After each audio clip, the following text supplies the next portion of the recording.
What if Ned Stark, in the final moment before the sword fell, chose truth over mercy, and used his last breath not to confess, but to shout? Let's explore the depths of it in the video. The black cells sit beneath the red keep in a darkness that has its own weight. No window, no candle. The stone sweats in the summer heat, and the air carries the damp iron smell of old despair.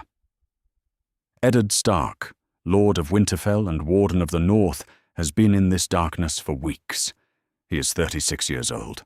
His leg was broken in the ambush on the street and set badly afterward, and it aches through every hour with a patience he has learned to carry without showing. He made his bargain. Varys came to him in the dark and laid it out quietly. Confess your treason. Say the words Cersei prepared. Do this and she will send you to the wall. The children live. He agreed. He told himself a man can carry a lie if it keeps the people he loves breathing. But alone in the dark, he keeps coming back to the Tower of Joy. He was 23 years old when he rode to that tower in Dawn with 6 men. Sir Arthur Dane, Sir Oswell Whent, Lord Commander Gerald Hightower, 3 Kingsguard standing in the desert heat with their white cloaks and their swords, guarding something they would die before they named. He fought through them with Howland Reed beside him and climbed the tower stairs and found his sister. Lyanna was dying. Her grip on his hand was the grip of a person saving their last strength for this one thing. She told him about the child. She told him about Rhaegar. Her voice was going thin at the edges, and she said, "Promise me, Ned. Promise me." He promised. He raised the boy as a bastard of the North. He gave him the name Snow and brought him home to Winterfell, and watched him grow up carrying the shame of a false birth, knowing the whole time that the boy was true-born, that his father was a crown prince, and his mother was a Stark who died to protect him. He kept it because Robert would have killed the child the moment he knew. He kept it because Lyanna asked. Robert is dead. Ned is in the dark.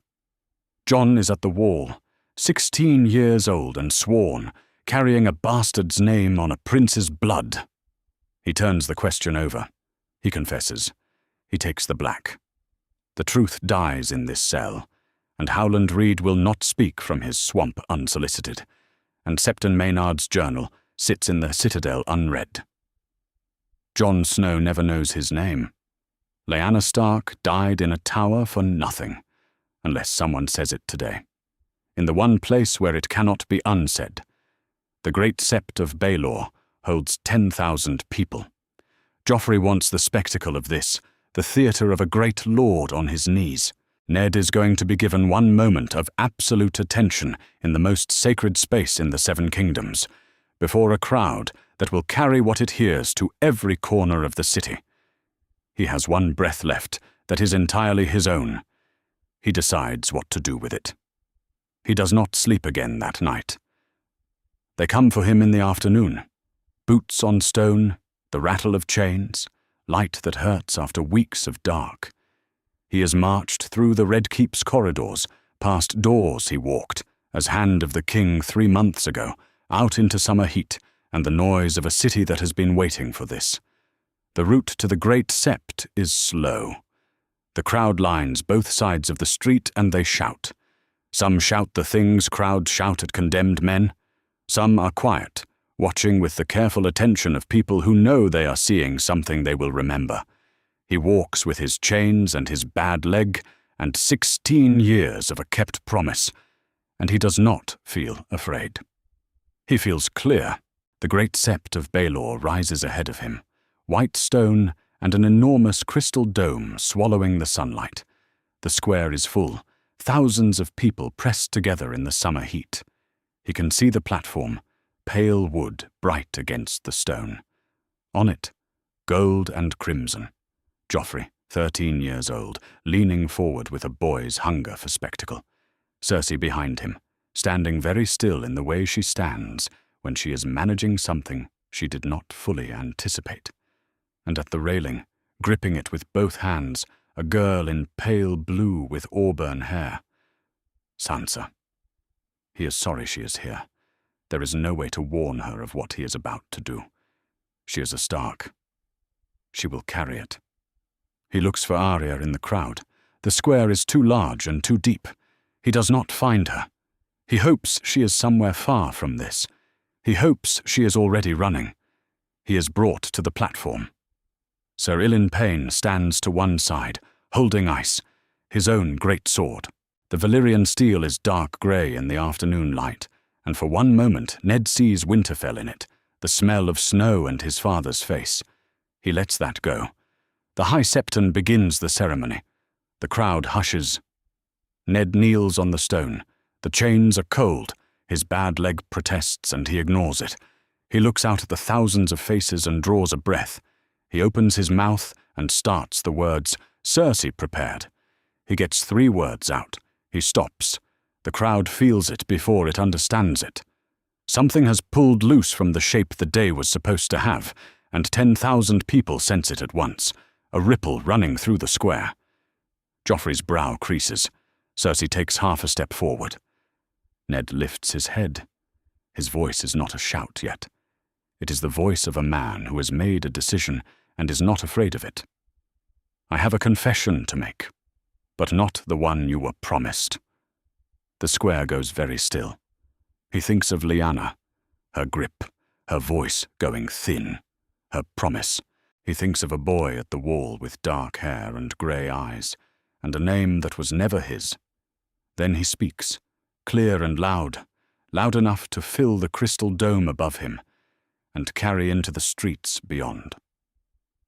Rhaegar Targaryen and Lyanna Stark were secretly married before witnesses. The child born to them at the Tower of Joy in Dawn has been raised in my household as Jon Snow. He is not my bastard. He is the true-born son of the Crown Prince of the Iron Throne. His true name is Aegon Targaryen. Howland Reed of Greywater Watch was present at his birth and will confirm what I have said. This is the truth. I will not confess to lies. He is still speaking when the roar begins. Joffrey is on his feet, his golden face flushed. His head. Take his head now. Ilyn Payne. Cersei's composure breaks for one visible moment and then reassembles itself. Sansa cries out and collapses against the railing. The crowd erupts in a sound that is not the clean satisfaction of justice served, but something stranger. The roar of tens of thousands of people hearing something that reorders their understanding faster than they can process it. Ilyn Payne steps forward. He does not hesitate. Ice rises above the platform, the dark grey blade catching the light of the dome. Ned does not close his eyes. He looks out at the press of faces, at the square, and on the base of the great statue of Baelor the Blessed, standing rigid and still above the crowd. He sees a small figure. Dark hair, grey eyes, wide open. Looking directly at him. Good. The sword falls. The silence that follows is not what a crowd expects. The satisfied exhale of justice does not come. What comes instead is a stunned pause, enormous and electric, 3 heartbeats in which 10,000 people hold what they have just witnessed. Then the square breaks apart. Not into triumph, into argument and repetition, the competing roar of people trying to hold a set of words they barely heard. The name Rhaegar Targaryen moves through the crowd in pieces. The word Targaryen, the word heir. Each pair of people adds the word they caught to the word their neighbour caught, until the sentence assembles itself in a dozen different versions. On the pedestal of Baelor's statue, the small figure has not moved. Arya Stark is 10 years old, and she has heard every word. She does not cry. She does not look away. She has understood what she heard, and she knows exactly what she will do with it. A hand closes on her arm. Yoren of the Night's Watch does not speak. He pulls her off the pedestal and into the press of bodies, and she goes with him, already moving north through the crowd before the square has decided what to feel.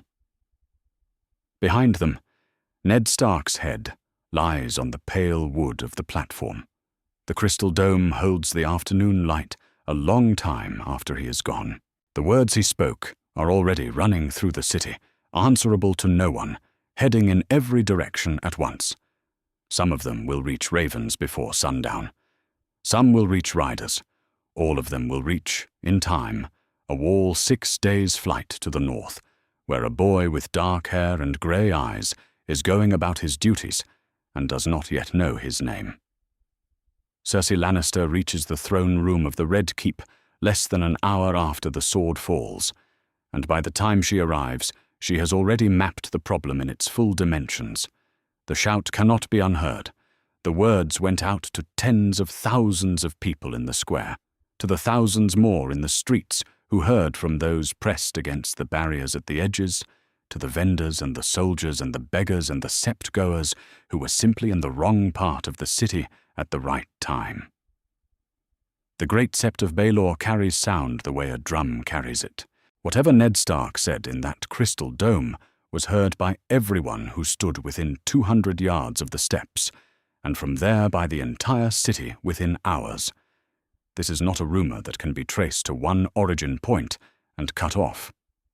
This is a shout. She turns on Joffrey the moment the doors close behind the last guard. You should have let him confess first. Joffrey is still bright-faced with the thrill of it, the flush of a boy who has just ordered something irrevocable and finds the irreversibility exciting rather than frightening. He is 13 years old, and he has the throne, and he looks at her with his green eyes and the absolute confidence of a person who has never once had to live with the consequences of a bad decision. He was lying, Joffrey says. Everyone knows he was lying. He was a traitor and a liar, and his head is where it belongs. He was lying when he spoke, Cersei says. Her voice is level. She has learned over years that the most effective tone with Joffrey is not anger, but the cold certainty of a woman who sees further than he does. But what he said before he lied is now in every mouth in the city, and you gave the order before the confession was complete, which means the city did not hear the false confession. The city heard only the other thing. Joffrey's face shifts. The excitement dims, and something more wary comes in behind it. He is not entirely without intelligence. He applies it selectively to the things he finds interesting. So we say he made it up, he says. We are saying that. A decree is being drafted, but a decree takes time to reach every ear in the city, and the words reached every ear before the decree existed. She looks at her son and keeps the fury off her face. This cannot be solved by swords alone. Joffrey tells her it can be solved by anything he says. It can be solved because he is the king. She does not argue. She goes to find the small council. Across the Red Keep, in the chambers that serve as both his office and his sanctuary, Petter Baelish stands at the window and watches the square below, where the crowds are still moving in the slow aftermath of what happened. He does not panic. He has never panicked over anything other people consider a crisis. Other people's crises are his natural medium, the element without which he would have no advantage at all. He watches the dispersing crowd and he thinks, a Targaryen claimant exists. The claimant is 16 years old at the wall, with no army and no understanding of what he is. He does not yet know he is a king. He does not yet know he is anything other than the bastard son of a man who just died on the steps of the great Sept. He is, at this precise moment, a pure variable, a figure whose significance depends entirely on who shapes the information around him and who reaches him first. Baelish turns this over with the particular patience of a man who learned early that the most valuable position is never the obvious one, never the one everyone else is rushing toward, but the one that sits at the point where all the others must pass through. 3 claimants for the Iron Throne now sit in the architecture of Westerosi succession. Joffrey Baratheon, whose claim Stannis Baratheon has already publicly disputed on the grounds that he is not Robert's son. Stannis at Dragonstone, 35 years old, with ships and soldiers and a stubborn righteousness that makes him dangerous in a fight and useless at anything that requires flexibility. And now a Targaryen boy at the wall, whose claim, if the secret marriage holds legal water, outranks both of them on the grounds of blood. The Targaryen dynasty ruled for 283 years. Its blood right does not expire. Chaos, Baelish has always believed, is not a problem. It is a ladder. The people who understand this climb, the people who do not fall or cling to the rungs and complain about the unfairness of the climb. He is very good at climbing. He goes to his desk. He does not write anything down. He never writes anything he would rather not see in someone else's hands. He thinks instead, mapping the angles and the lines of leverage that this new development has opened. The claim requires verification. The verification requires Howland Reed. Howland Reed is at Greywater Watch in the neck, and he is going to be the most important old man in Westeros for the next several months, and he will not know it. Whoever shapes what comes out of that swamp, whoever keeps the testimony in useful uncertainty rather than hard confirmation, will have a hand on something powerful. A verified claim is a king. An unverified claim is a tool. He leaves his chambers to walk the corridors of the Red Keep, and his face is pleasant and unremarkable, and no one who passes him can tell what he is planning. Varys is already moving through the city before the platform is cleared. He moves through King's Landing the way he has always moved through it, invisibly, through the gaps and passages that the city's architecture leaves for men who are small and quiet, and who look, to anyone who does not know better, like a harmless clerk on harmless business. His little birds are ahead of him. They are always ahead of him. The children who run errands in the ale-houses of Flea Bottom and the markets near the Street of Silk have been listening since the morning. Their ears are open. Their mouths are closed until they reach him. He does not interfere with the ravens. In the rookery, birds have already been dispatched before the suppression decree is even drafted, carrying what Ned Stark said in whatever form the senders chose to render it. Some of the letters are factual. Some are coloured. All of them are moving. Ravens to the Riverlands, where a young wolf is sitting in a command tent with the blood of the Whispering Wood still on his boots. Ravens toward the north, to Winterfell. Ravens to Dragonstone, where a man with his brother's jaw and none of his brother's warmth is watching the sea and waiting for the moment he has always believed was coming to him. Varys lets them fly. He allowed the information to move at different speeds in a dozen directions, because information moving at different speeds is a condition he can work within. A single controlled message is a weapon. An uncontrolled flood of messages is an environment. He has always preferred environments. The suppression decree goes out before sunset. The criers begin reading it through the city's districts as the light goes amber. In the Street of Steel, where the smiths are closing their shops for the evening, in Flea Bottom, where the alehouses are filling, at the city gates where guards pass the words to travellers going out into the King's Road. The decree names Eddard Stark's final words, treasonous fabrications, the desperate lies of a condemned man attempting to delay justice. It orders anyone repeating the claim arrested for spreading seditious falsehood. The decree reaches the main streets before dark. It silences the public repetition of the claim in the thoroughfares and squares, in the places where criers have authority and guards have eyes. It does not reach the alehouses in time. It does not reach the private conversations already running in 10,000 homes across the city. The words arrived hours ago, carried by the same ordinary mouths that carry every piece of real news in a city of this size, and now they are embedded in the city's memory, the way a thorn embeds in a heel. The suppression can prevent people from saying the words out loud in the open. It cannot prevent them from thinking the words in private, from repeating them in low voices after dark to people they trust, from writing them in letters that leave King's Landing before dawn in the hands of riders and merchants who have business elsewhere in the realm. The rookery sends one more raven as the sun touches the horizon. It lifts off the tower battlements against a sky gone orange and red, banking north above the rooftops, its wings steady, carrying what it carries toward people who haven't yet been changed by the news and do not know the change is coming. Far below, the suppression criers are still reading. Far below, the decree is doing what decrees do, which is enforce silence on the surface and drive everything else underground, where it grows faster and is harder to find. The raven does not look back.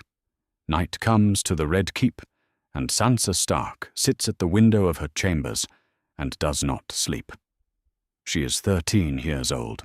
She is alone in a castle full of people who see her as a hostage to be managed, a piece to be kept compliant, and she has been awake since the square, and she cannot stop replaying it. Her father's voice carrying across the crystal dome. The crowd going still the way crowds go still when something unexpected happens, that particular held silence. His words, said with the same quiet certainty he used when he told her things that were true at Winterfell. And then the sword. And then nothing, which is the thing she cannot think about directly. Not yet, not without the grief running ahead of her capacity to hold it. Lady is gone. That is an older wound, and it sits underneath everything else, making everything heavier. She has no wolf. She has no father. She has the chambers and the window, and the city spread out below her in the dark, all its 1,000 fires burning low in the summer night. She turns the words over. Rhaegar Targaryen, Lyanna Stark, Jon Snow. She knows these names from lessons, and from old Nan's stories, and from the gaps in what her father talked about. Rhaegar Targaryen was the crown prince, killed before she was born, who took her father's sister Lyanna and started the war. Lyanna Stark died in Dorne, and her father never said that name without a particular quietness in his face that she understood, even as a small child, as grief. Jon Snow is her father's bastard son, at the wall. Her father's bastard son. Except her father said he wasn't. She sits with this for a long time. Her father did not lie. In 13 years of knowing him, in Winterfell and on the King's Road, and in all the terrible weeks this city gave her, she never caught her father in a deliberate lie. He was not built for lying. He was built for the other thing entirely, for honesty that cost him, and honesty that made his life harder, and honesty in moments when a cleverer man would have simply said something useful instead. Whatever he shouted on those steps, it was the truth. She is as certain of this as she is of anything. Which means Jon Snow is a Targaryen prince. Which means there is a living heir with a better claim than the boy currently sitting the Iron Throne. She is learning something in this castle that she did not know how to learn at Winterfell. Information is not power by itself. Information is power only when it is in the right hands at the right moment, handled with patience, not spent before it is ready. She is 13 years old and a hostage, and she cannot use what she knows today. But she can hold it. She can hold it the way her father held his secrets, carefully, for as long as it takes. Her father named Howland Reed specifically. He said it clearly in the list of things he shouted. Howland Reed of Greywater Watch was present and will confirm what I have said. That was not an accident. Her father was precise about things that mattered. He said the name so that whoever heard him would know where to look. She does not write it down. She memorizes it instead, pressing it into the part of her mind where she keeps the things that cannot be lost. Howland Reed. Greywater Watch. She repeats it until it sits somewhere permanent. Then she lies down on her bed and stares at the ceiling and waits for morning. Joffrey comes to her chambers the next day. He knocks as a formality, already pushing the door open before the knock finishes, the way he does everything, with the casual authority of a person for whom every room is a room he owns. He is 13 years old, and he has the throne, and he comes into her space with his golden hair and his green eyes, and the particular expression of someone who has prepared something he is looking forward to delivering. "Your father was a madman," he says. Not unkindly, which is somehow worse than cruelty, the tone of someone stating an obvious fact. He stood on the steps of the great Sept and raved like his mind had gone before the blade came. Everyone heard it. Everyone knows it was nonsense. Sansa looks at him. She keeps her face soft. She has been practicing this in the weeks since King's Landing showed her what it was. This art of making her face say the thing they need to see while her mind says something entirely different behind it. She is getting better at it than she would have believed a month ago. "Yes, Your Grace," she says. "It was a terrible thing to witness." "The Stark name is finished," Joffrey continues. He is watching her the way he watches everything, with that half attention that misses the surface of things and never sees below it. "Your brother is a traitor. Your father died raving. There's nothing left of the name worth keeping." He pauses, checking her face for what he wants to find. Pain, submission, confirmation that he has struck something soft. She gives him enough of it. Controlled, careful, enough to satisfy without revealing what is underneath. "I know my father's final words were treasonous, Your Grace," she says. "Whatever he meant to say, whatever madness came over him, I know my duty is to the king." He looks at her for a moment longer, probing the edges of what she has said for something hidden, and does not find it, because she has put it somewhere he cannot reach. He leaves, satisfied with himself, and the door closes behind him. She breathes. Her father did not lie. She was 14 yards from the platform, and she knows the sound of his voice when he is telling the truth, and that is what she heard. Joffrey can call it madness. The criers can call it treasonous fabrication. She knows what she heard, and she knows her father, and she will hold that knowledge in the dark place, inside her chest, where no one can take it. For as long as she needs to, until the day comes when she can use it for something. Meanwhile, on the King's Road north of King's Landing's outer gate, Arya Stark is in a Night's Watch recruit cart, and she is not crying. She did not cry in the square. She stood on the pedestal of the Baelor statue and watched what happened to her father without looking away.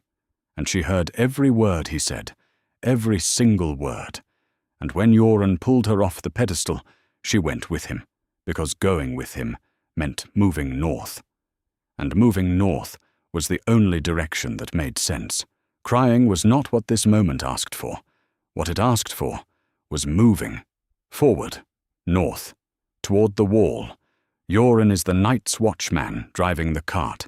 He is rough and practical, and he pulled her off that pedestal without speaking, which was exactly the right thing to do. And now she is in the back of his recruit cart, with men and boys who are going to the wall for reasons of their own, and none of them have asked her any questions she doesn't want to answer. Yoren arranged it that way. He did not have the signal he was expecting from the platform, and he used his own judgment, which is the judgment of a man who has been moving through dangerous places his entire life. She holds Needle in her hands. Jon gave her this blade at Winterfell, a proper sword made for someone her size, slim and sharp in the Braavosi style, and she has been carrying it since the day he put it in her hands. It connects her to him the way a physical object connects you to a person who is far away. He is at the wall. She is on the road north. The distance between them is roughly 2,000 miles. She runs through what she heard on the statue's base. She has been running through it since the square. The way she ran forms with Syrio Forel, repeated until automatic. Her father said, Rhaegar Targaryen and Lyanna Stark were secretly married. The child born to them is Jon Snow. He is not a bastard. He is the true-born son of the Crown Prince. His true name is Aegon Targaryen. Howland Reed of Greywater Watch was present at his birth. She turns these pieces over until they fit. Lyanna Stark is Jon's mother. That is why her father never named her, never talked about Jon's mother to anyone, never answered when Catelyn asked, because the answer would have gotten Jon killed. He carried it for 16 years, and then he chose the steps of the great Sept to let it go, in public, with a crowd big enough that no one can pretend it wasn't said.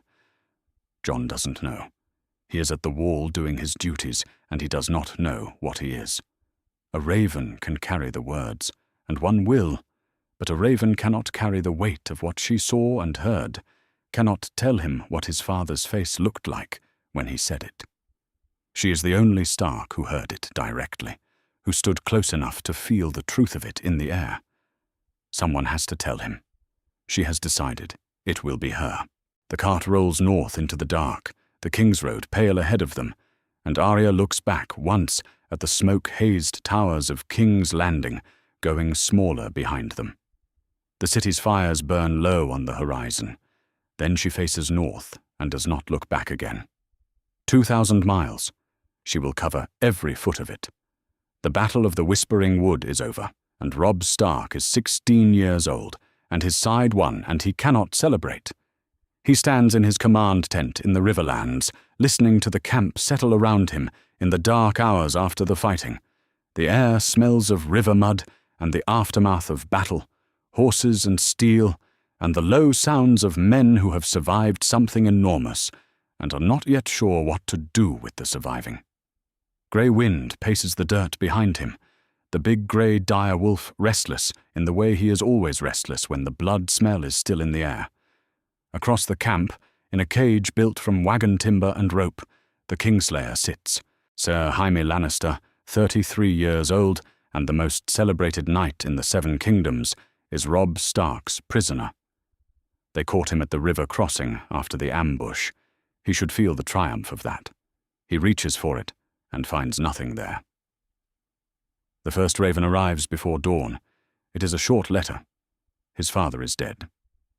Eddard Stark of Winterfell, Lord, Warden, Hand of the King, executed at the great Sept of Baelor by his own sword Ice on Joffrey Baratheon's order. Robb reads it once and sets it down flat on the camp table. He walks out of the tent into the dark without speaking. He stands in the field with the cold river air on his face, and Grey Wind comes immediately and presses against his hip, warm and solid and patient. Robb puts his hand in the direwolf's fur. He has been fighting a war to rescue his father. He has just won the greatest victory of that war. And his father is dead. He stands there with that, and does not try to put words to it. The grief is large enough that trying to put words to it would only make it smaller than it is. He goes back inside and reads the letter again. It still says what it said. Catelyn finds him by the horse lines at first light. She came to him as soon as a rider brought her the news. She stands beside him, and she doesn't speak because there is nothing to say that makes the morning a different morning, and Catelyn Tully Stark, at 34 years old, has learned the particular wisdom of knowing when silence serves better than words.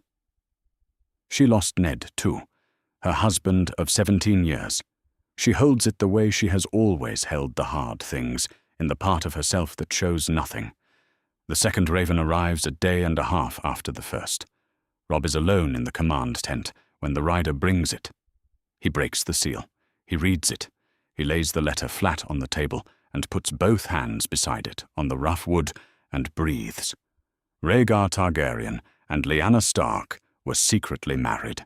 The child born to them at the Tower of Joy in Dawn is Jon Snow. He is not a bastard. He is the true-born son of the Crown Prince of the Iron Throne. His true name is Aegon Targaryen. Howland Reed of Greywater Watch was present at the Tower of Joy and will confirm what Ned Stark said. Ned Stark said this with ice already raised above him, with his last breath, in the square, before the great Sept of Baelor. Robb reads it a second time, then a third. His father stood on the steps with the sword above him, and he used that breath not to confess, and not to save himself, but to say this. He chose these words over his life. Over the wall, over every promise Varys had carried to him in the darkness of the black cells. He chose the truth of Jon's name over his own survival. That is the decision of a man who believed what he was saying so completely that he was willing to die for it. Robb sits down and looks at the letter for a long time. He goes to Jaime Lannister's cage as the afternoon light goes flat and grey. Jaime is sitting on the floor with his back against the cage bars, the way a man sits when he has decided to be contained with some degree of personal dignity. He is 33 years old, and even caged and dirty, he carries the quality of a man who was once the most dangerous knight alive, and is aware of it. He looks up at Robb with those green eyes, and waits. Robb stops at the bars. He holds the letter but doesn't read from it. He looks at his prisoner and asks the question plainly. Before the rebellion, at court, under Aerys, was there ever any whisper about Rhaegar Targaryen and Lyanna Stark? Not what was known publicly, what was said in private. Jaime is quiet for a long moment. He is not a man who is quiet easily. He is a man who fills silences with words, usually the sharpest ones available, because silence makes him uncomfortable. But this silence he holds with a deliberateness that is different from his usual composure. He is thinking, working something over. He was King's Guard under Aerys. The White Cloak sees everything and says nothing. That is the oath. And he has broken the oath that mattered and kept every smaller one with more care than people know. He knows what 3 of his brothers in white cloaks were doing in a tower in Dawn, when every sword in the realm should have been at the trident. He knows why they were there. He knows what kind of command sends 3 King's Guard to stand in the desert and die for a secret rather than fight at their king's side. He says nothing, but he holds Robb's eyes without turning away, and he does not say no, and he does not say nonsense, and he does not laugh. He looks at the 16-year-old standing at his cage with the letter in his hand, and he stays quiet with a quality that is not blankness, but knowledge being kept. Ned Stark was the most honest man I ever hated, Robb says. Jaime says nothing for a moment. Then quietly, yes, he was. He died for those words. Jaime says nothing more. His jaw is set. There is something in his face that Robb cannot fully read, something between grief and respect, and a calculation about what this means for his sister and his son who sits the throne. Robb leaves him in the cage. The lords are gathered by evening. Catelyn takes her place at the edge of the pavilion and watches. Lord Umber's voice fills the tent before the candles are lit. Lord Karstark's grief sits quiet and hard in his face, which is the more dangerous kind of grief, the kind that wants to become something. The River Lords argue loudly with their hands. The question is loose in the room and no one can put it away. If the claim is true, if Jon Snow is a Targaryen prince with a blood right to the Iron Throne, what does that mean for the North? Does a Targaryen claim sit above their own? Robb lets the voices run. He stands at the head of the tent and listens with the patience she recognizes from his father. That particular stillness of a man who is letting people spend their heat before he says the thing that matters. She watches him, and she thinks about Jon. She thinks about the cold that she kept between herself and that boy for 16 years. The resentment she directed at him for the sin of being born to another woman in her husband's house. If Lyanna Stark is Jon's mother, then Catelyn Tully spent 16 years being cold to a dead girl's son who had done nothing except survive. She holds that thought beside her grief and doesn't look away from it. Robb speaks when the room has emptied itself. The North does not press Targaryen claims, he says. Jon is at the wall. He is sworn to it. Whatever name he was born to carry, that is his to decide, not ours. We are here for Ned Stark's justice and for the North's right to govern itself. Those things do not change whether Jon is a bastard or a prince. He pauses. And those things are enough.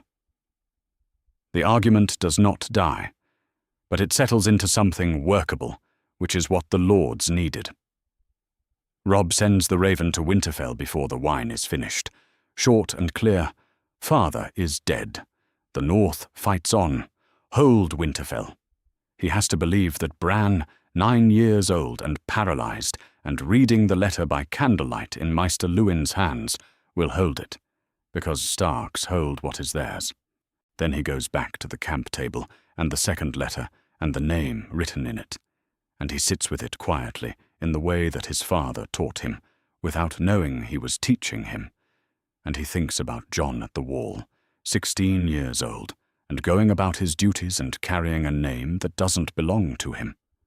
The war is still there in the morning. He will fight it. Ghost knows something is wrong 2 days before the ravens arrive. Jon Snow notices it on the 3rd morning of the wolf's restlessness, the way Ghost moves through Castle Black's yard, as though tracking a scent that is not quite there, pausing at the gate, lifting his white muzzle toward the south and holding it longer than the cold wind would require. Ghost does not make noise. He has never made noise, not a growl or a bark or a whine, in the year since Jon pulled him from the snow at Winterfell, the smallest of the litter, and the only one who didn't cry. He is silent now and watching south. He is 16 years old. He has been at Castle Black for the better part of a year. He wears the black. He sweeps Lord Commander Mormont's chambers and fetches the old man's correspondence and carries letters from the rookery to the desk, because Jor Mormont decided that what Jon Snow needed was not glory but usefulness, and Jon has learned enough in a year to understand that Mormont is almost always right. The Lord Commander is 69 years old and has been at the wall for decades, and Jon respects him with the respect of a young man who arrived with opinions about himself and has been quietly corrected. The first raven comes 6 days after Ned Stark died at the great Sept of Baelor. Jon is in the yard when the steward calls for him. He knows from the steward's face that it is not a routine message. He sets the axe down.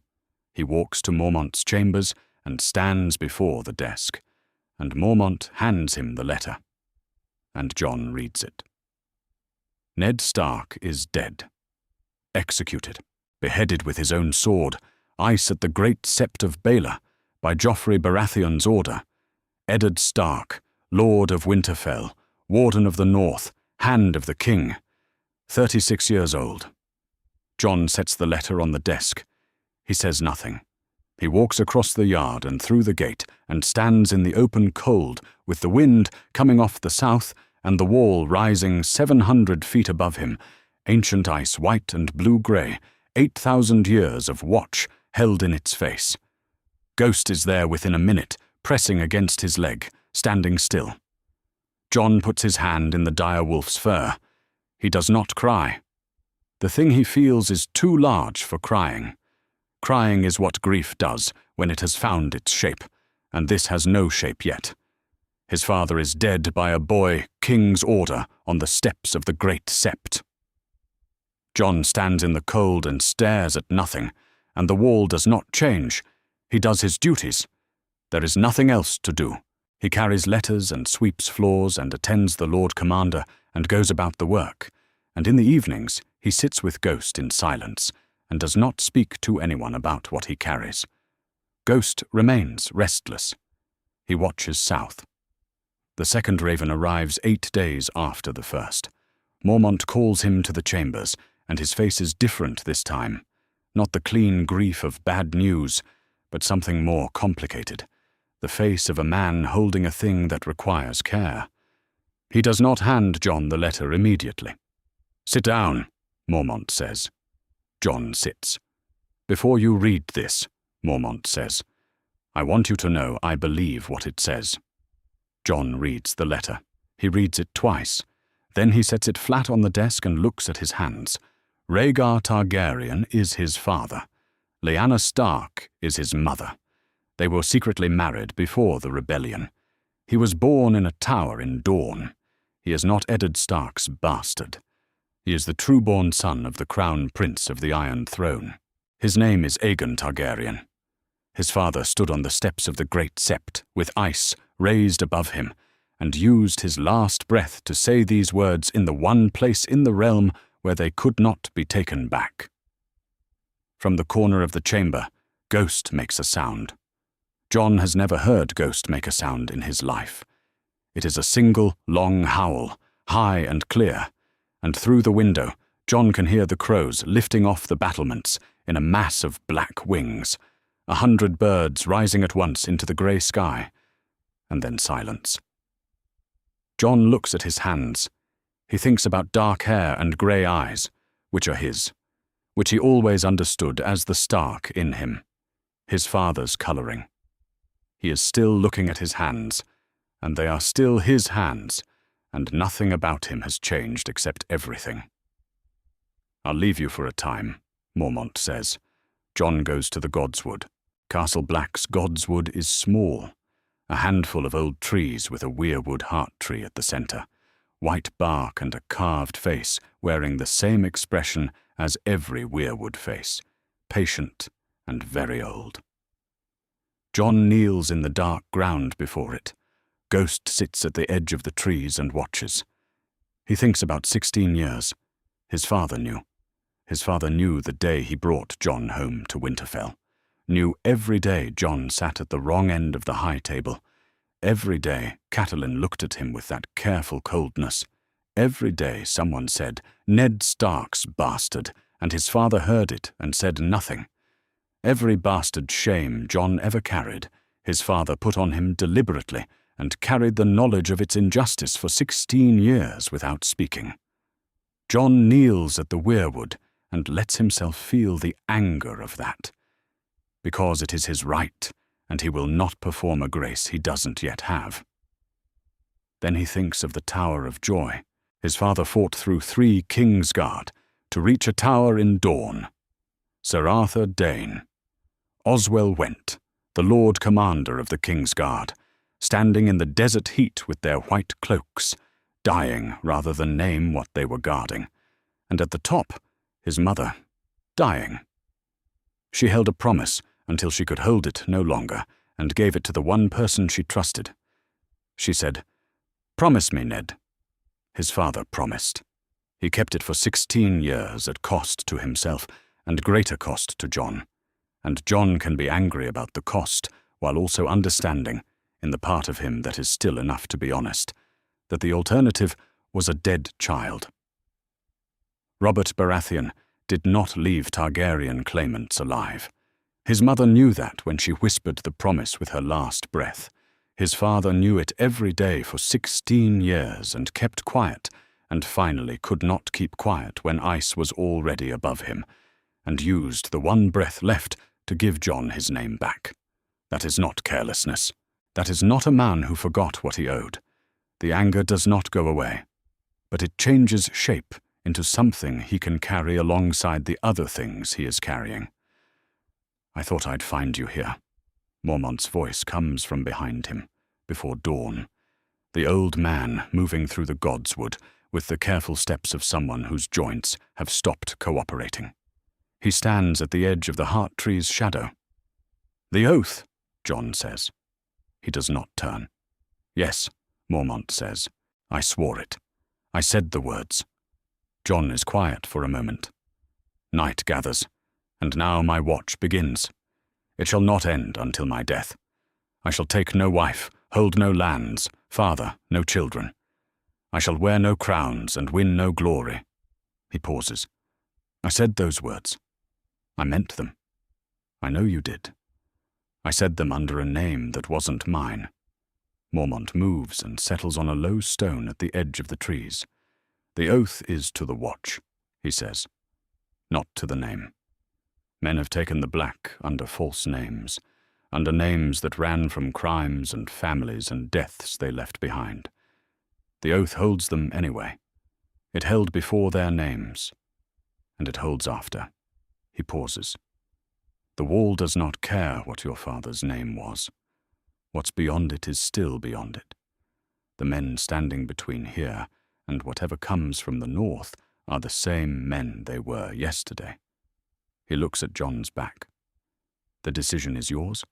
It was always yours. I'm not ordering you to stay. Jon looks at the weirwood face. The carved expression does not change.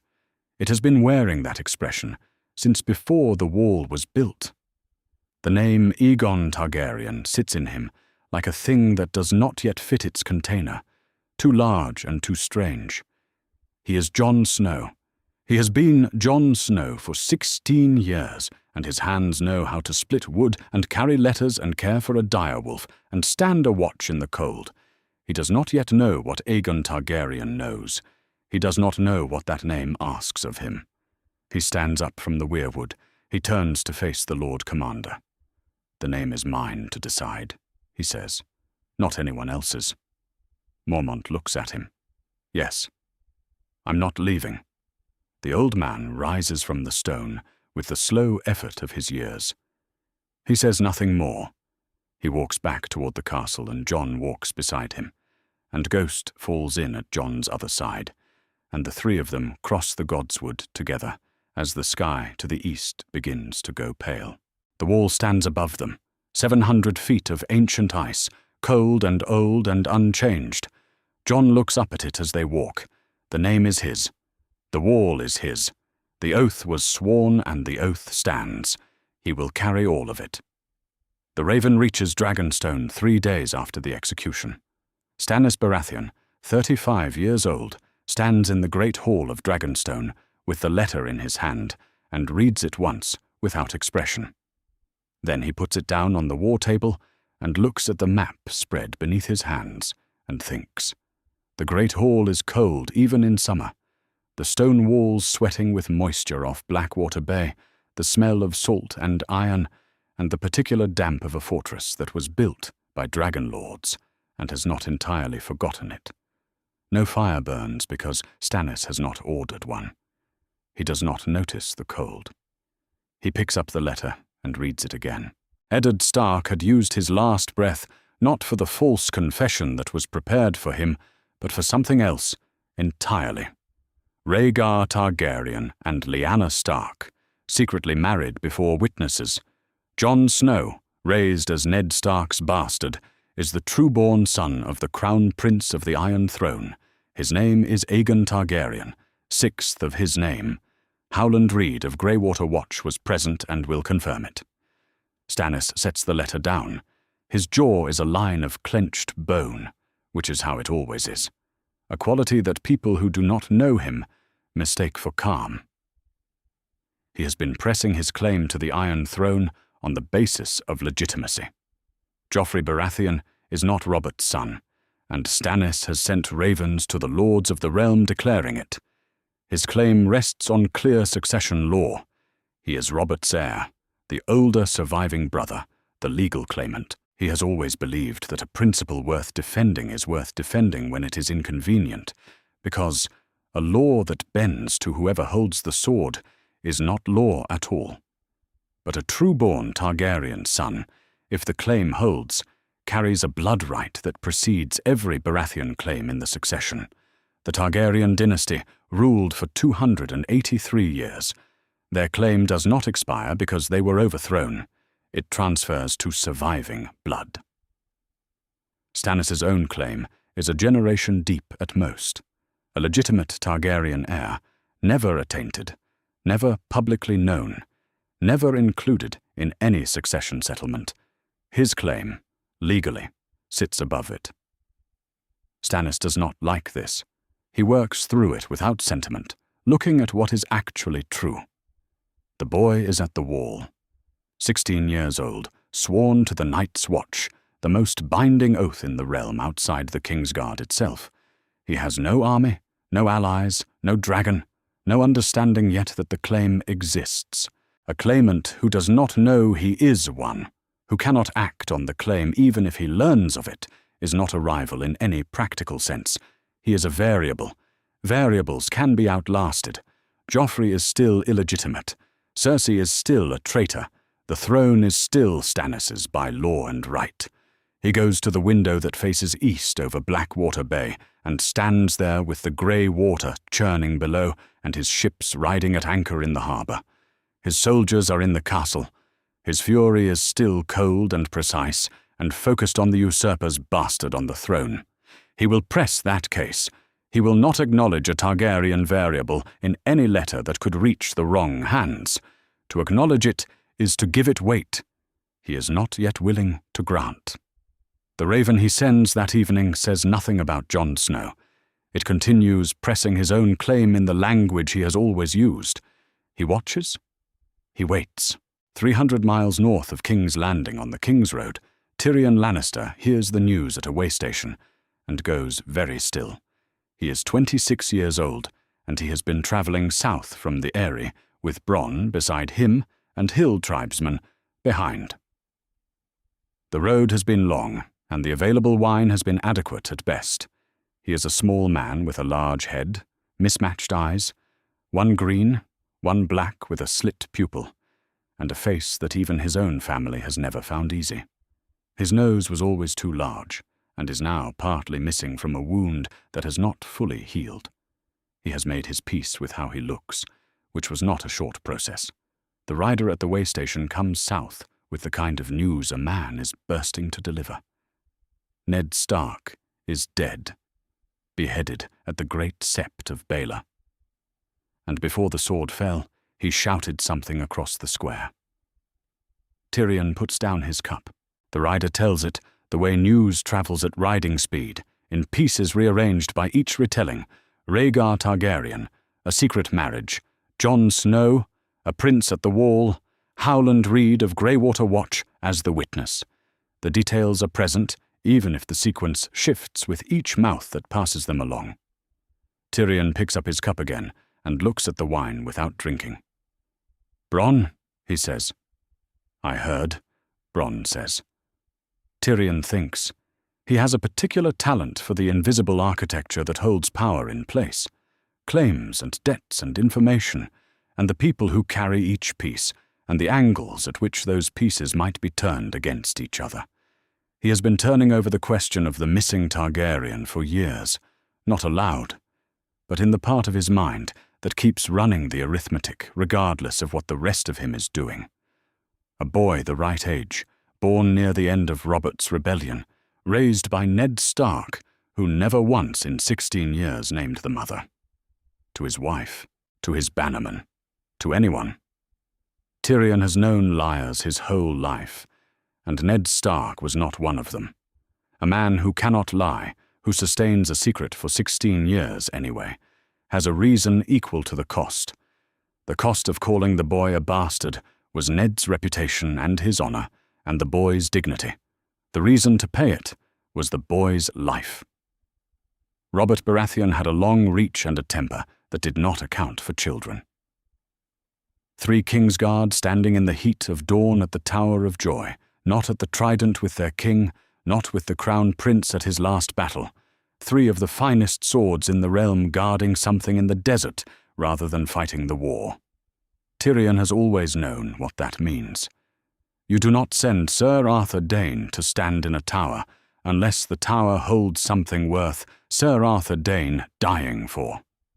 He turns the claim's legal structure over the way he would any problem with structural weaknesses. The secret marriage requires that Rhaegar's prior marriage to Elia Martell was annulled by a High Septon's authority. If an annulment record exists, it would be at the Citadel in whatever archive holds the journals of dead Septons.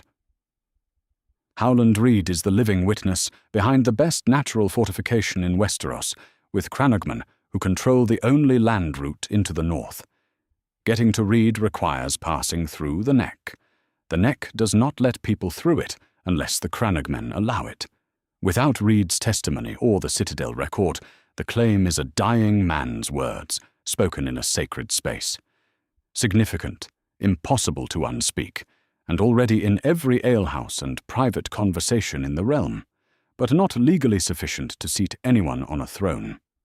With both, the claim becomes a king, and the question of who sits the Iron Throne becomes considerably more complicated than it already is. Tyrion is not yet certain which outcome he prefers or whose interests he should be carrying when he rides through the gates of King's Landing. His sister is there with a boy on the throne, who is her son, and also a disaster in the making. Stannis Baratheon is on his island, correct about everything and unable to make a single ally with any of it. A Targaryen heir who does not know his own name sits on the wall watching the dark. "Don't repeat that," he tells Bronn.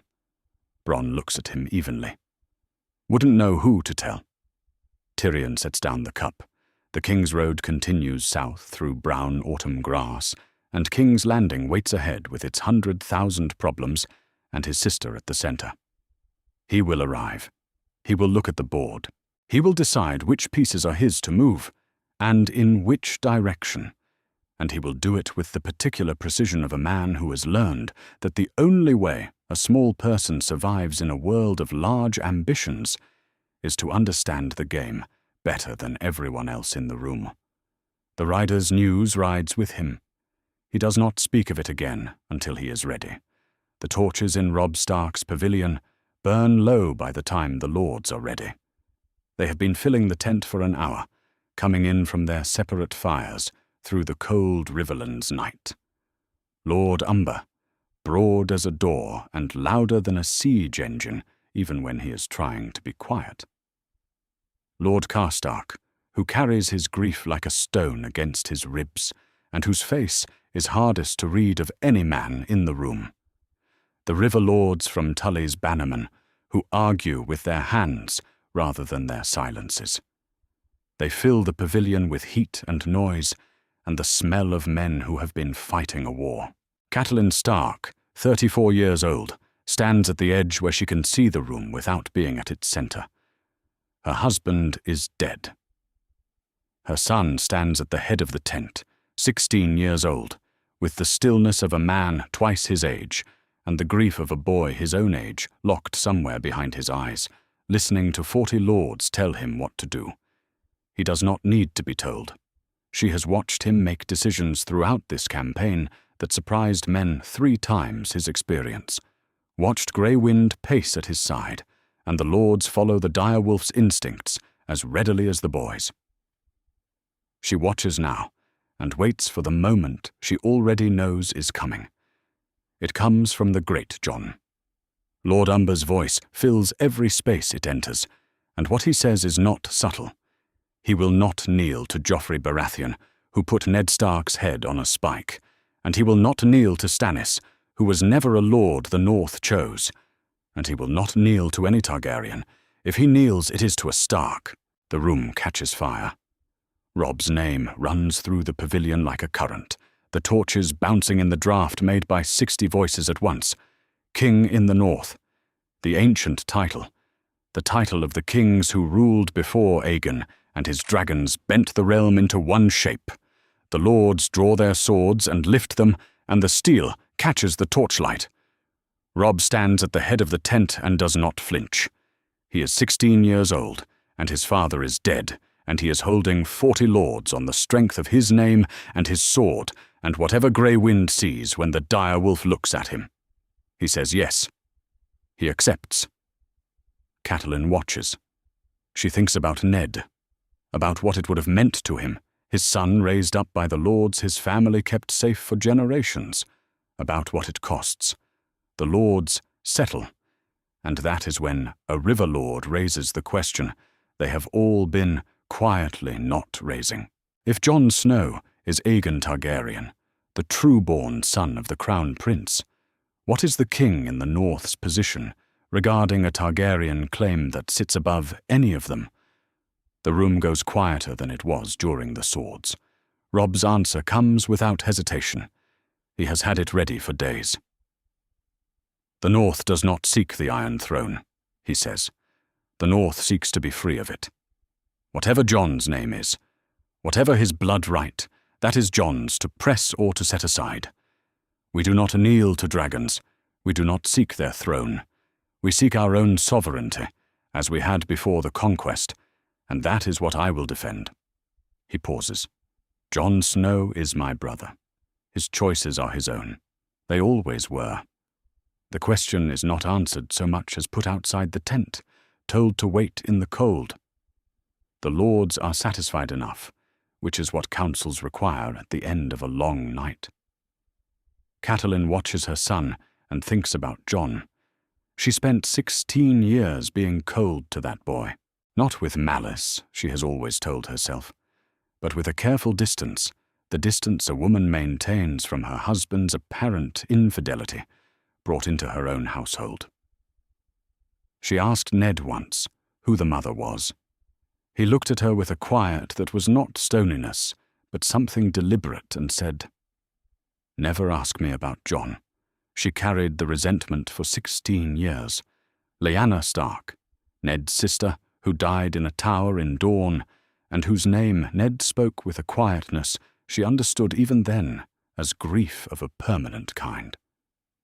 If Lyanna is Jon's mother, then Jon has no more claim on Ned's faithfulness than Catelyn does. He is the son of a woman who died. He was never a threat to her children. He never could have been. She holds this in the place where she holds all the things she cannot yet speak aloud, and she watches her son, and she does not look away from what she is. Robb goes to Jaime Lannister's cage when the council breaks. The cage is at the edge of the camp, built from wagon timber and rope. Jaime Lannister, 33 years old, sits on the floor with his back against the bars when Robb arrives. His golden hair is lank. His green eyes are as sharp as the day Robb put him in the cage. He looks up and waits. Robb stops at the bars and says two things. The first, the lords named him king in the north. He accepts. Jaime is quiet for a moment. Then, your father would have had something to say about that. He sent us to war, Robb says. He didn't send us to lose. He lets that stand. Then the second thing, what the Raven brought about Jon. Rhaegar Targaryen's son, Lyanna Stark's son, Aegon Targaryen, 6th of his name, true-born heir to the Iron Throne. His father died on the steps of the great Sept to say it. Jaime does not laugh. He does not say nonsense or madness. He does none of the things a man would do if he thought the claim was impossible. He is quiet with the quality of a man measuring how much to say. He was Kingsguard under Aerys. He knows what 3 of his white-cloaked brothers were doing in a tower in Dorne when every sword in the realm should have been at the trident. He knows what kind of command sends 3 Kingsguard to stand in the desert and die rather than fight at their king's side. He has known for years and kept it quietly, in the way he keeps every truth that is also a weapon. If Ned Stark died to speak it, Jaime says, I take it seriously. He does not say more. Robb leaves him in the cage. Jaime sits alone in the dark and works through what the claim means. Joffrey Baratheon sits the Iron Throne. Stannis Baratheon disputes the throne publicly, correctly, on the grounds that Joffrey is not Robert's son. Stannis is right. Joffrey is Jaime's son, not Robert's. Jaime knows this. Cersei knows this. The throne's occupant is illegitimate on grounds of blood. Now a third claim sits above the first 2, a true-born Targaryen heir at the wall, whose blood right outranks both Baratheon claims, who does not yet know what he is. 3 separate lines of attack on the same throne, each independently true, none requiring coordination with the others. Joffrey's position is triple threatened. Cersei's position depends entirely on Joffrey's. Without Joffrey on the throne, she is the widow of a king she did not love, and the mother of a deposed child. Cersei knows this. She is capable of remarkable things when she is afraid. Jaime knows all 3 secrets. He sits in a cage in the Riverlands, and he is not, despite appearances, without power. He needs to survive long enough to use what he knows. He holds that plan with the patience of a man who has learned that the moment always comes eventually, as long as you are alive when it does. Robb Stark, king in the north, sends 2 ravens before the night is over. The first goes to Winterfell, to Bran, 9 years old, in his bed with Maester Luwin, reading letters by candlelight. Father is dead, and the north mourns him. Your brother is king in the north. Hold Winterfell. The second goes north toward the wall. Not a command, not a declaration of intent. An acknowledgement. Jon, You have a brother who is a king, and a name your father gave his life to return to you. What you do with that name belongs to you and no one else. The raven lifts from the camp into the cold dark and beats north over the river and the road and the long, sleeping miles of the riverlands. The camp settles into its fires. The king in the north goes to his tent and lies awake in the dark with his grief and his war and his father's face, and waits for morning. 3 weeks after the execution, Cersei Lannister's suppression decree has succeeded in exactly one place: the public square. The criers still read it through the city's districts on rotation, and anyone foolish enough to repeat the claim in the open air within earshot of a gold cloak is taken up before nightfall. The surface of King's Landing is calm in the way a river is calm over a strong current. Below the surface, in the alehouses and the septs and the private rooms of merchants and lords and petty officials with opinions and ears, Ned Stark's shout has been repeated in 7 of the city's 9 districts since the day it was spoken. Cersei's little birds have reported this to her. Varys's little birds reported it to him first. She sits at the head of the small council table in the Red Keep and listens to the councillors tell her what she already knows and doesn't particularly want confirmed. The High Septon has declined to issue a formal denunciation of Ned Stark's final words. He was asked. He hedged. The faith he communicated in the particular language of men who are managing several things at once considers the words spoken before death in a house of the 7 to carry a certain moral and spiritual gravity that cannot simply be dismissed by royal decree. This is not, he stressed, an endorsement of the claim's content. It is a procedural matter, a matter of the faith's institutional integrity. Cersei understands what that means. The High Septon has chosen the procedurally safe position of not choosing, which is itself a choice, and which gives Ned Stark's words a religious foothold that no royal decree can kick away. She dismisses the council. She has what she came for. Sansa Stark is the most measurable problem. Cersei sends for her that afternoon. Sansa, 13 years old, comes to Cersei's solar with the careful grace of a girl who has learned very quickly that every room in the Red Keep is a room she must navigate rather than simply enter. She has auburn hair and blue eyes, and the kind of face that was built for courts, and she knows it, and she is learning what to do with that knowledge. She sits across from Cersei and holds herself still and waits. Cersei looks at her with the particular attention she gives to things she has decided to use. Your father's final words have caused a problem, Cersei says. She does not pretend that Sansa does not understand this. She has found that Sansa is sharper than her compliance suggests, and that treating her as stupid produces worse results than treating her as an intelligent girl who has made a sensible choice to behave compliantly. The problem cannot be resolved while his own daughter's silence appears to endorse the claim. What the realm needs to see is a Stark who says plainly, "My father's final words were the product of grief and madness, not truth." Sansa says nothing for a moment. She looks at Cersei with her blue Tully eyes, and she is doing, Cersei suspects, something more complicated behind them than her expression shows. "What would I receive in return?" Sansa asks. Cersei almost smiles. "Good girl. Safety. An eventual return north. A future that does not depend on whether your brother's war succeeds. A life." Sansa looks at her lap. Then she looks up. "I understand what you need, Your Grace," she says. "My father was not in his right mind at the end. Whatever he said in that square, the grief, the fear, the weeks in the dark, it was the raving of a man whose mind had broken under the strain. The Stark name remains loyal to the throne. I swear it." She says it perfectly. The tone is exactly right. Just grieved enough, just submissive enough, with the quality of a person who has arrived at a painful truth rather than a person reciting something prepared. Cersei watches her and almost believes it herself, which is the standard she applies to performances. It will do. It will more than do." "Good," Cersei says. She dismisses her. Sansa walks back through the corridors of the Red Keep with her hands loose at her sides, and her face composed, and her mind doing the exact opposite of what Cersei thinks it is doing. Her father did not lie. In 13 years of knowing him, she never caught him in a deliberate untruth. He was not built for lying.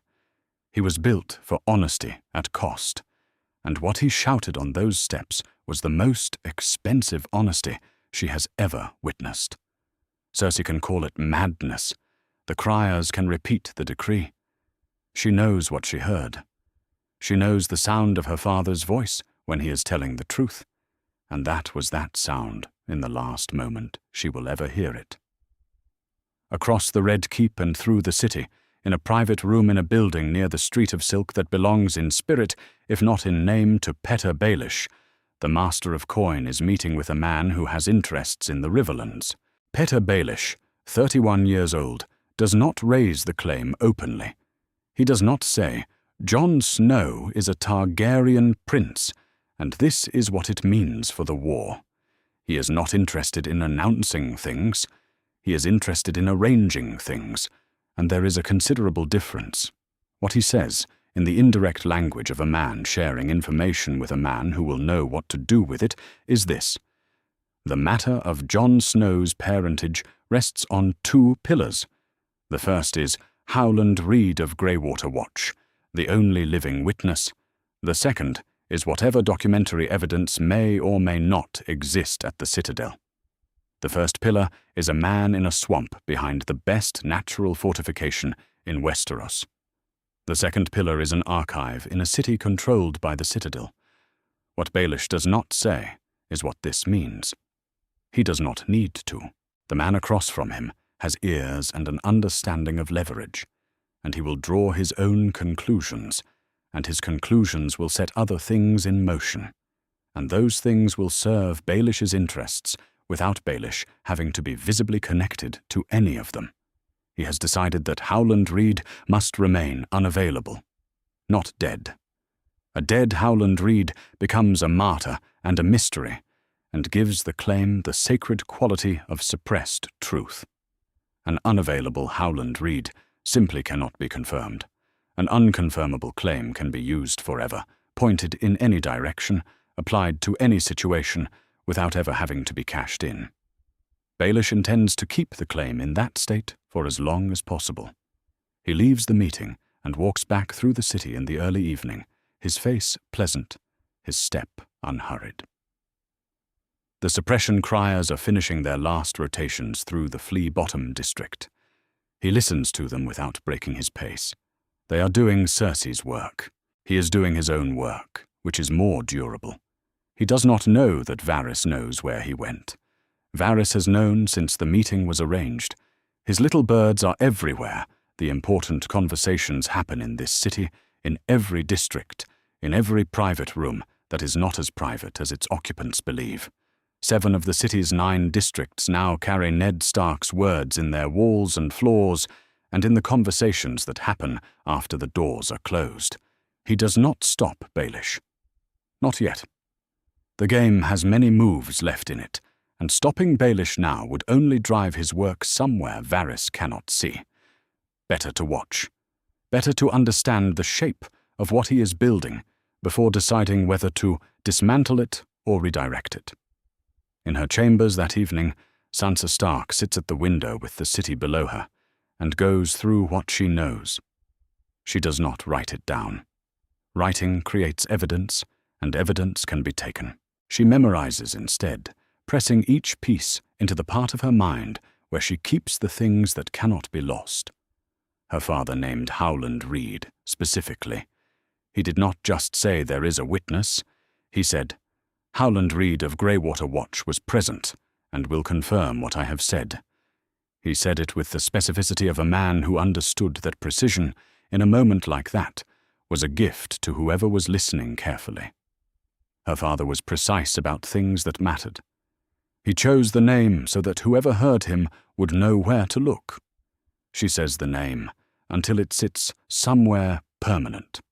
Howland Reed, Greywater Watch. She is a hostage in a castle full of people who think they have managed her. She cannot reach Howland Reed herself. She cannot send a letter that will not be read before it arrives. She cannot do anything today. But she holds the name in the dark part of herself, where no one else can reach it. And she waits. And she learns. The city's fires burn below her window, 1,000 small lights in the summer dark. Robb's Raven reaches Castle Black on a grey morning, and Jon Snow reads it twice before he folds it. His brother is king in the north. The lords of the north and the Riverlands raised Robb up in torchlight and shouted the old title, King in the North, and Robb accepted it at 16 years old and wrote to Jon, not as a command, not as a summons, as an acknowledgement in Robb's hand, in the particular plain directness that Robb has always written with. Jon, you have a brother who is a king, and a name your father gave his life to return to you. What you do with that name belongs to you, and no one else. Jon folds the letter. Ghost is at his heel, the white direwolf still and watchful, as present as breathing. The brothers of the Night's Watch have known for weeks. The second Raven's contents spread through Castle Black, the way news always spreads in a place where men live close together and have little else to occupy their attention.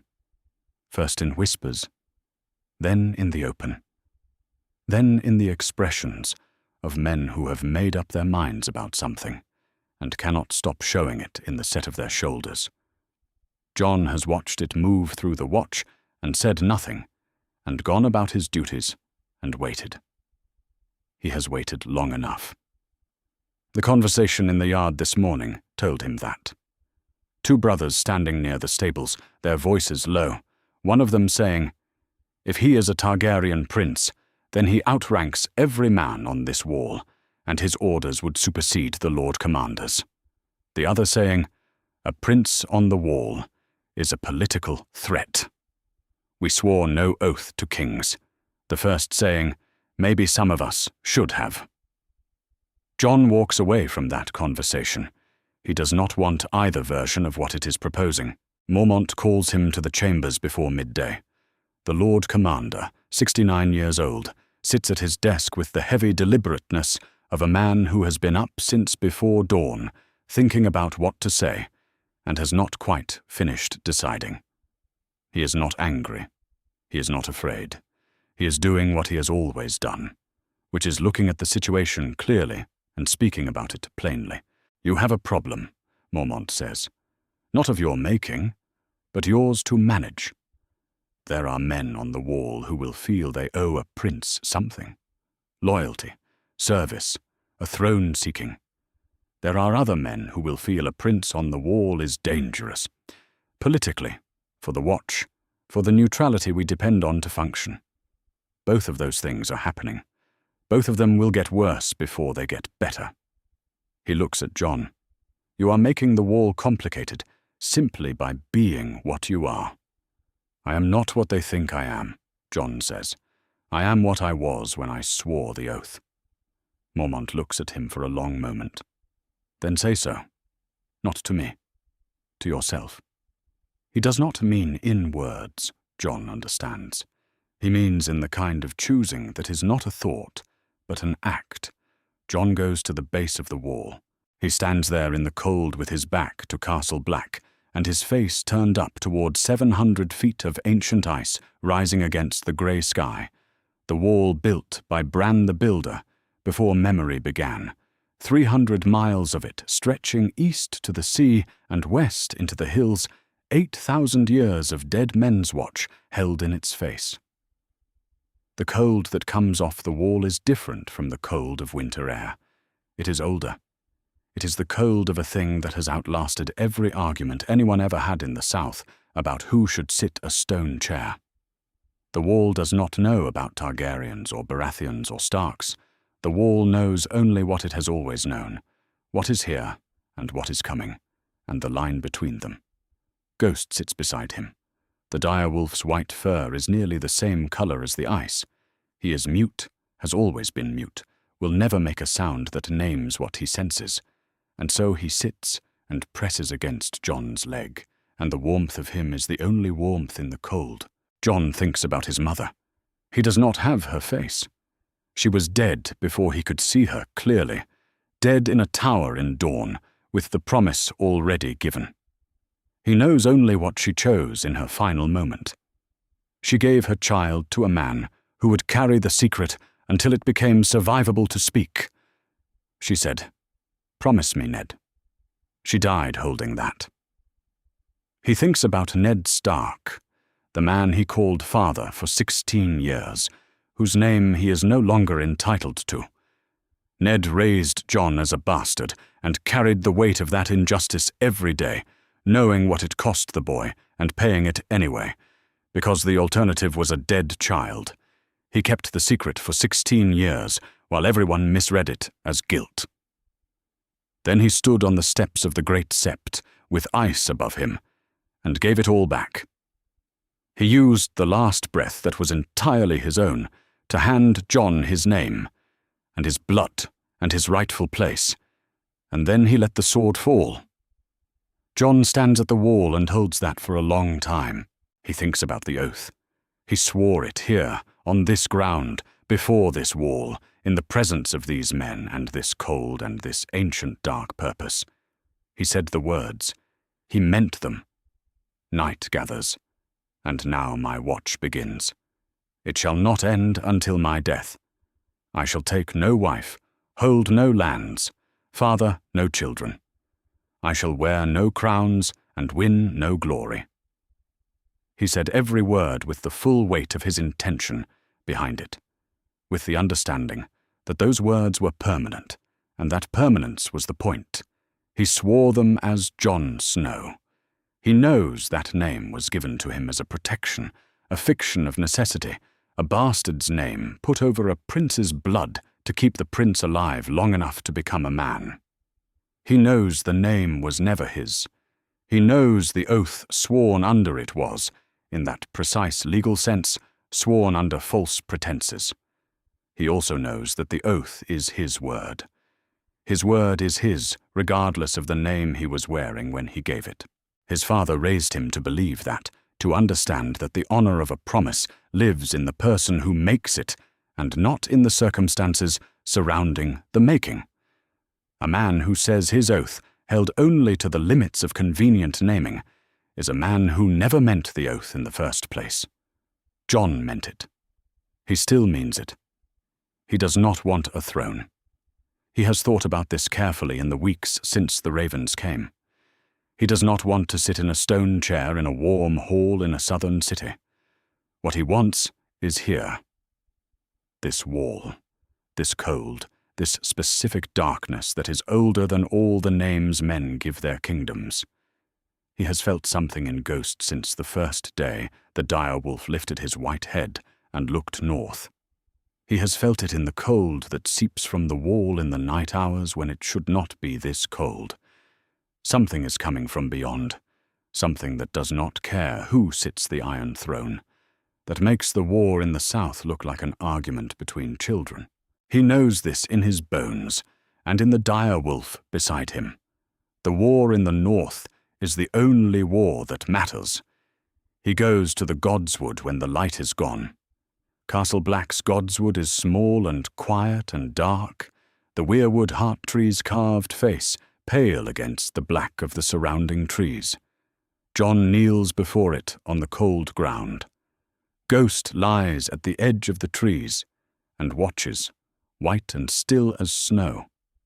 Jon kneels and he speaks, not to anyone in particular, to the tree, which is old enough to have heard older names than Stark or Targaryen, to his mother, who he will never know except in this form, to his father, who is dead. He says, I know what I am. I know what my father chose to tell the world and what it cost him. I am not going south to press the name. My watch is here. My watch has not ended. Whatever comes from beyond this wall will come regardless of what I am called, and when it comes, I will be here. Ghost does not move, he says, The oath stands. I swore it under a false name, and the oath is still mine because I am still the person who swore it. My father taught me that the honor of a promise lives in the person who keeps it. I will keep it. He stays at the heart tree for a long time. The carved face watches him with the patient expression it has been wearing for centuries. The cold is deep and constant. Somewhere above him, the wall stands against the dark, 700 feet of ancient ice, and beyond it, something enormous waits in the further dark. And Jon Snow of the Night's Watch kneels before the weirwood and does not look south. He stands up. Ghost stands with him. They walk back through the Godswood together, the boy and the white direwolf, and the wall rises above the castle in the dark, and the stars are very clear and very cold, and Jon does not look at them the way a man looks at things he is leaving. He looks at them the way a man looks at the sky above the place he has decided to hold. His watch has not ended. It will not end until his death. That is enough. That is everything. The claim reaches the Eyrie by Raven, and Robin Arryn's regent reads it in silence.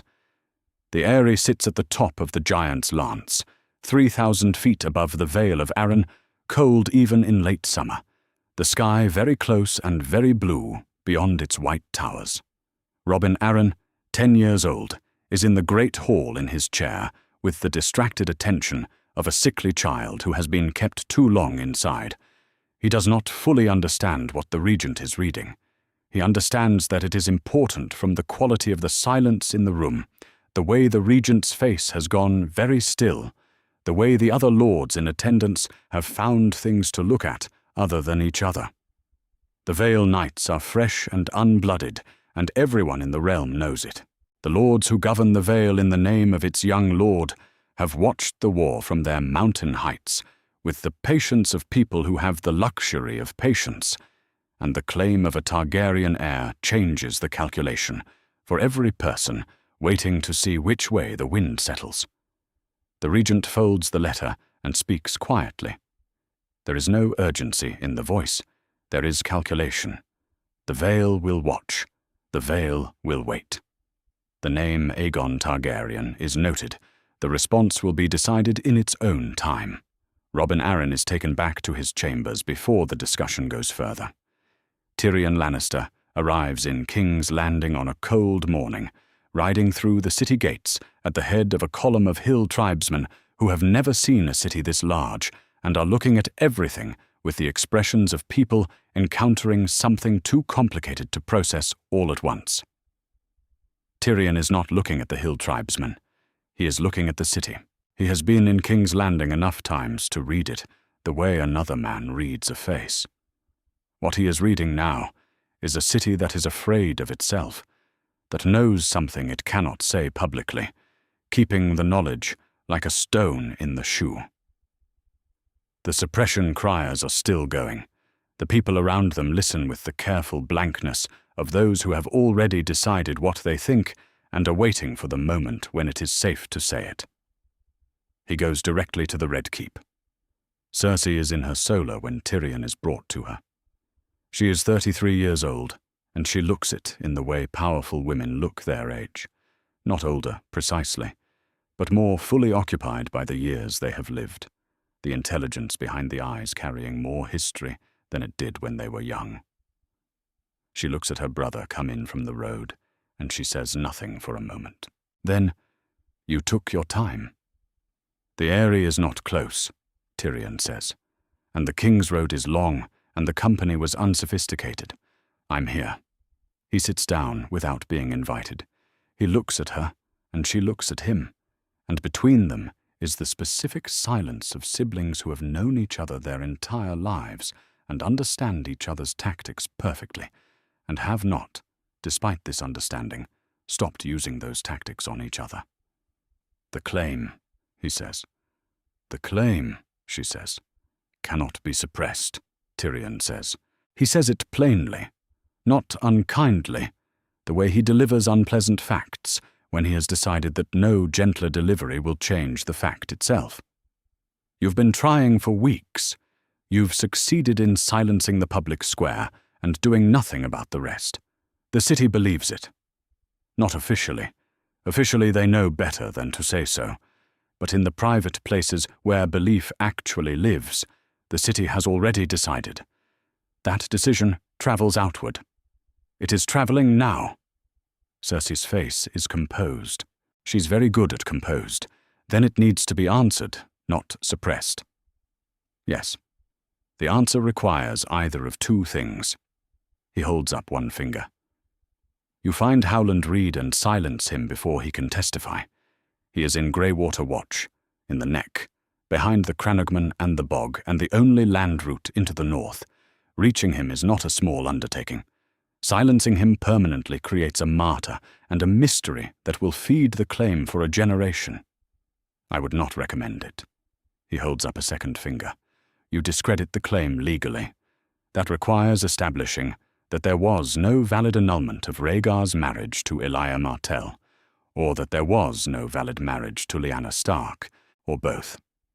Establishing either requires the cooperation of the Citadel's records and the Faith's willingness to conduct a formal inquiry and return a denial. You do not currently have either. Cersei is quiet for a moment. What would you do?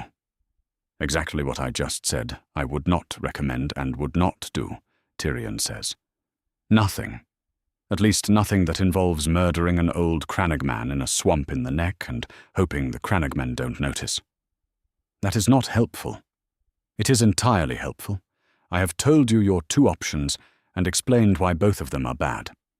You are welcome. He picks up the wine on her desk without asking. There is a third thing, which is that the boy at the wall has already chosen to stay there. He is not pressing the claim. He is not riding south. He is doing his watch. A Targaryen heir who will not act on his inheritance is significantly less dangerous than one who will, and at present you have the former. Cersei looks at him. She does not disagree, which means she has already thought of this. She disagrees with his tone, which is a separate matter, and not one she is willing to raise while she needs his political clarity, however irritating its packaging. The Faith has moved, she says. Tyrion nods. He heard this on the road.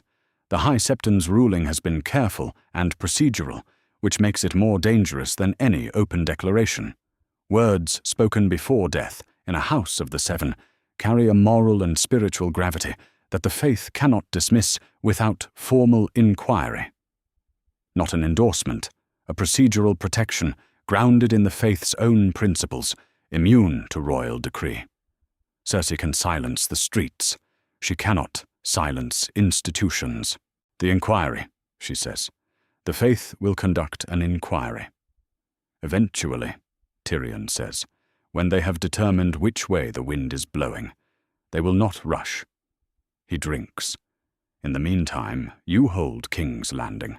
Joffrey holds the throne, and the Stark boy is burning through your father's army in the Riverlands. Those are your actual problems. The claim is a long problem. Address the short ones. Cersei looks at him for a long moment. Then she says what she always says when Tyrion is right about something she cannot use. Nothing. She dismisses him. In the crypts of Winterfell, Bran Stark is dreaming again. He is 9 years old and paralyzed from the fall, and Maester Luwin wheels him down to the crypts when Bran asks, which is more often now than before the dreams started. The crypts are cold and dark, the long rows of stone Stark lords on their thrones, each with an iron longsword laid across its lap to keep the spirits of the restless dead from walking. The dead kings seem to watch Bran pass with the same quality of attention he feels in the dreams. In the dreams, a direwolf runs through passages older than anything Bran can name. Not summer. This wolf is colder and older. He wakes from these dreams with the cold of the crypts already in his chest. Maester Luwin reads him the letter from Robb. The candle is steady. The dead kings listen. Father is gone. Robb is king in the north, and Jon whose name is not Snow, but Targaryen, true-born son of a crown prince, raised in Winterfell under a bastard's name to protect him from a king who would have had him killed. Bran sits in his chair in the crypts and thinks about Jon. He thinks about the wolf dreams, and the way the cold below the earth feels like the cold above the wall, the same ancient dark, the same sense of something watching from the further dark that has no name yet. Maester Luwin asks if he is ready to go back up. Bran says yes. He files the dreams in the dark part of himself that is getting louder, and he does not yet have words for what it is becoming. Arya Stark has been north of King's Landing for 5 weeks, and she is still running through the words. She does this the way she ran forms with Syrio Forel in the Red Keep's training room, repeated until automatic, the sequence burned into the muscle of memory so that it would be there when she needed it, and not there to be lost, or scrambled, or softened by the time that passes between learning and using. She lies in Yoren's recruit cart under the stars with Needle against her side, and she runs through what she will say to Jon Snow when she reaches the wall. She heard every word. She stood on the pedestal of Baelor's statue and watched her father kneel and watched the sword above him, and she heard every word he said before it fell, clear and loud across the square. She has run through those words every night since the square, keeping them clean and exact. The same sequence every time. Rhaegar Targaryen and Lyanna Stark were secretly married. Jon Snow is their true-born son. He is Aegon Targaryen, 6th of his name, heir to the Iron Throne. Howland Reed of Greywater Watch was present at his birth and will confirm it. She has been going over what to say after the words a raven can carry. What a raven cannot carry is what she saw in her father's face when he said them, the particular look of a man who has made a decision and is at peace with the cost. She was 14 yards from the platform, and she saw it clearly, and she is the only Stark alive who did. Jon needs to hear this from a Stark who was there. Not a letter. Arya. Her. Yoren's cart rolls north with Night's Watch recruits who have their own reasons for not asking the questions about the small dark-haired girl travelling under the name Are. They have learned in the weeks on the road that this one sleeps with her hand on her blade the way soldiers sleep, not the way 10-year-olds sleep. The wall is still north. She will cover every foot of it. 200 miles south and west, at the edge of the Westerlands, Robb Stark wins the Battle of Oxcross before dawn. It is Grey Wind who finds the path through the border mountains. The direwolf ranges ahead in the dark and comes back to Robb twice leading them further along the ridge until the shape of the mountains opens in a way that the Lannister scouts have not considered passable. Robb takes the path. He takes it with the confidence of a 16-year-old who has learned in the weeks since the Whispering Wood to trust the direwolf's instincts over every human calculation about what is and is not a viable approach. The result is total. Sir Stafford Lannister's force is asleep and poorly positioned when Robb's cavalry comes through the pass at the head of a column that should not exist where it is. The rout is swift and complete.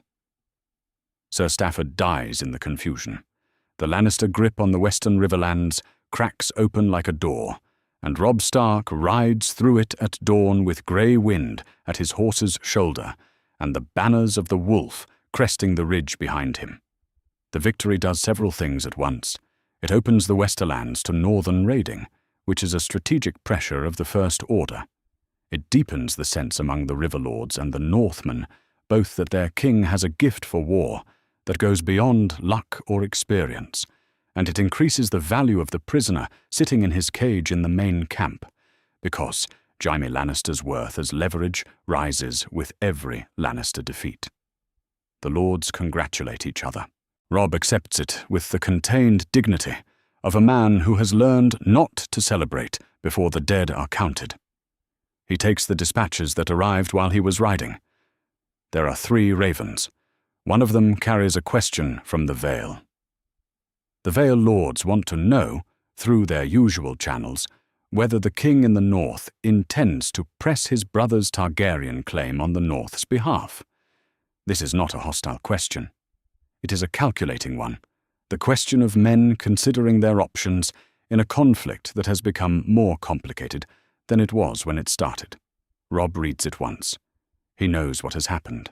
His public acknowledgement of Jon's autonomy in the council tent after his coronation has been read by some observers not as a separation of claims, but as a coordination. The king in the north refuses to deny his brother's Targaryen name. Therefore, the king in the north is holding the Targaryen claim in reserve for later use. This is not what Robb said or meant, but it is what some people heard. He dictates a reply to the Maester. The king in the north doesn't press Targaryen claims. The north's war is for northern independence, which is a separate matter from the succession of the Iron Throne. Jon Snow's name and Jon Snow's choices belong to Jon Snow, not to the north, not to the king in the north, not to anyone's military strategy. The reply is sent.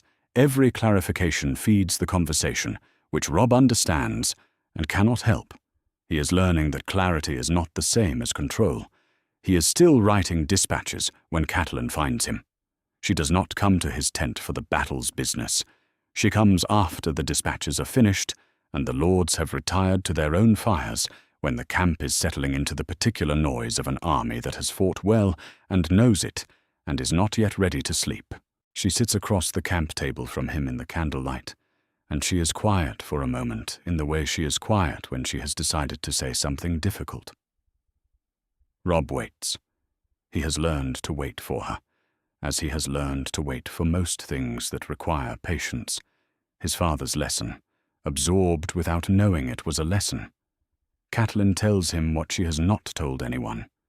She tells him about the feeling she always had about Jon, the careful coldness she maintained toward him, the resentment she directed at a boy for the crime of existing in her house as apparent evidence of her husband's faithlessness.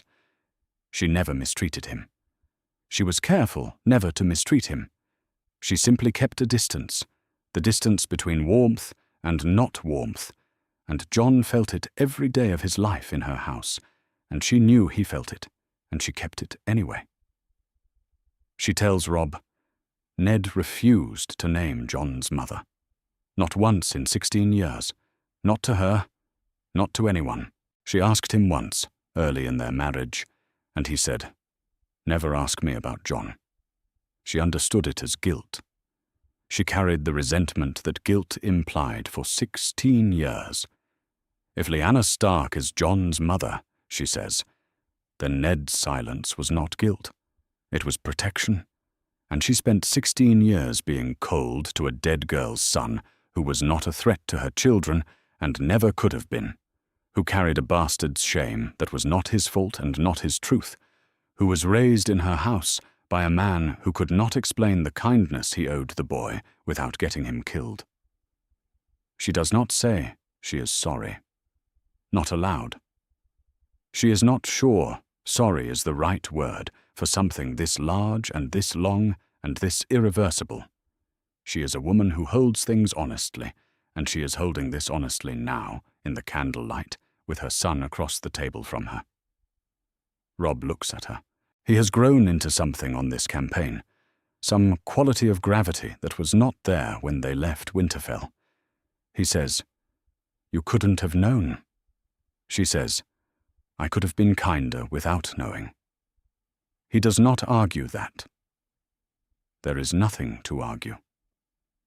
They sit for a time in the candlelight with the camp noise outside and the dispatches on the table between them, and what they are holding is not a conversation, but a reckoning, the kind that requires witnesses rather than solutions, that asks only to be acknowledged and not to be resolved. Elsewhere in the realm, the threads pull tighter. In the Red Keep, Cersei sits with the problem that cannot be solved and manages the one she can, which is Sansa. In Dragonstone, Stannis studies his ships and his righteous fury and does not write the name Targaryen in any letter. In King's Landing, Tyrion pours wine and thinks about legal architecture and does not yet know which side of it he will stand on. Howland Reed sits in his swamp in the neck and has not spoken and will not speak until he chooses to. The citadel holds whatever it holds and has not been asked the right question. Arya Stark falls asleep in Yoren's recruit cart, under a sky gone cold with stars, needle in her hand and the wall still north. She is 10 years old and she has the words. She will reach the wall. She will find Jon. She will stand in front of him and tell him what she saw and what she heard, and what her father's face looked like in the last moment. And none of that fits in a Raven's letter, but it will fit in the space between two Starks who have always understood each other without needing the words to be explained. The cart rolls north. The stars burn cold. The wall is closer than it was yesterday. Arya Stark walks through the gate of Castle Black, thin and dirty, and completely without fear. She has been on the King's Road for 8 weeks. She walks with the particular set of someone who has been moving toward a fixed point for so long that the moving and the destination have become the same thing in her mind, each step not a separate act, but part of a single, long intention. She's 10 years old, and she's carrying something that has not gotten lighter with the miles, and she wants to put it down in the right place. She tells the first man who stops her at the gate she needs to see Jon Snow. He looks at her. She looks at him. He goes to find someone. They bring her to him in the yard. Jon Snow is crossing the yard with an armload of letters when he sees her. He stops. The letters are still in his arms. He stands in the cold of Castle Black's yard, looking at his sister with dark grey eyes, and something in him that has been very still for a very long time gives way. He sets down the letters. He crosses the yard. She does not run to him. She stands her ground and lets him come to her, and when he reaches her, he holds on for a moment without speaking, and she lets him, because she understands that he needs to, and she can give him that, even when she does not need it herself. She has been carrying the words for 8 weeks, and she is not going to cry with the wall right there and the thing still left to do. She pulls back.